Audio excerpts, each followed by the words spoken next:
అందరికీ నమస్కారం అండి. లాస్ట్ టైం నాకు ఏం మాట్లాడాలి తెలియట్లేదు. ఏం మాట్లాడతాం?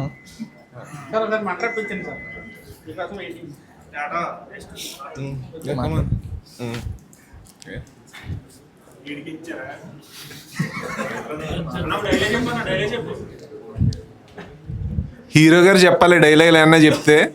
అది మేము మధ్య మధ్యలో అలాంటి డైలాగులు అవి చెప్తే మిమ్మల్ని తొక్కేసినట్టు ఉంటుంది.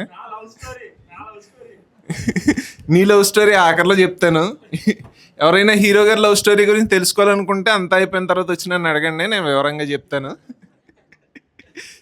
ఇంకా మా వెబ్ సిరీస్ గురించి చెప్పాలంటే, ఇలా మాట్లాడమని అడిగినప్పుడు ఇది మల్లీశ్వర్ సినిమాలో వెంకటేష్ డైలాగ్ చెప్తాడు కదా, ప్రేమ గురించి, ఇది పెళ్లి గురించి చెప్పాలంటే, పెళ్ళి అంటే ఎలా ఉంటుందంటే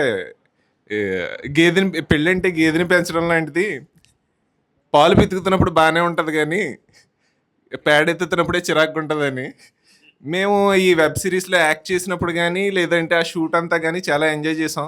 కానీ ఇలాగా స్టేజ్ మీద పిలిచి మాట్లాడమన్నప్పుడే చాలా ఇబ్బంది పడుతున్నాం. కెమెరా ముందు అయితే మాత్రం మేము అంటే కెమెరా వెనకాతలు ఉన్న వాళ్ళు చాలా ఇబ్బంది పడ్డారు, కానీ కెమెరా ముందు మేము చాలా ఎంజాయ్ చేసాం వాళ్ళని ఇబ్బంది పెడుతూ. డైరెక్టర్ శ్రీకర్ గారు కావచ్చు, లేదంటే డిఓపి సాయి గారు కావచ్చు, కెమెరా ముందు ఉన్నవాళ్ళు మేము రేపు పొద్దున మంచి ఫ్యూచర్ మాకు ఉంటుందని చెప్పి సార్ చెప్పారు. ఆ విధంగానే కెమెరా వెనకతల చాలామంది కష్టపడ్డారు. వాళ్ళందరికీ సేమ్ అంటే సార్ చెప్పినట్టుగానే చాలా మంచి ఫ్యూచర్ ఉంటుందని మేము వాళ్ళతో డీల్ చేసిన అంటే మాతో వాళ్ళు డీల్ చేసిన విధానాన్ని బట్టి మేము చెప్తున్నాము. ప్రతి ఒక్కరు అంటే ఇప్పుడు సాయితో కావచ్చు, శ్రీకర్తో కావచ్చు, మొత్తం కష్టపడిన వ్యక్తులు చాలామంది ఉన్నారు. ఈ విధంగా ఈ ప్రోడక్ట్ అన్నది ఇలా రావడానికి అంటే చాలా లెవెల్స్ ఆఫ్ కష్టం ఉంటుంది.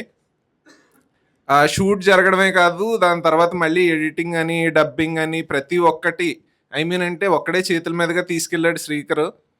అంతేకాకుండా ఇప్పుడు ఇంతమంది యాక్టర్స్ని కోఆర్డినేట్ చేసుకోవడం కావచ్చు, మా హీరో గారు పోయినసారే మాట్లాడి చాలా క్లియర్గా చెప్పారు, ఆయన్ని కోఆర్డినేట్ చేసుకోవడమే మామూలు విషయం కాదు, అది చాలా పెద్ద విషయం. ఆయన దొరకాలంటే, ఆయన కాల్ షీట్ దొరకాలంటేనే మేము ఎన్నో నెలలు వెయిట్ చేసి ఎన్నో అష్ట కష్టాలు పడి సాధించాం.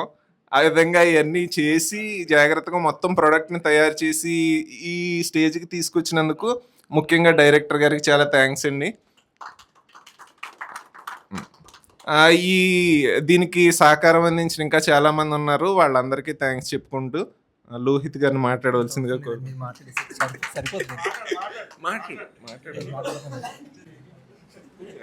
జై హింద్ సార్.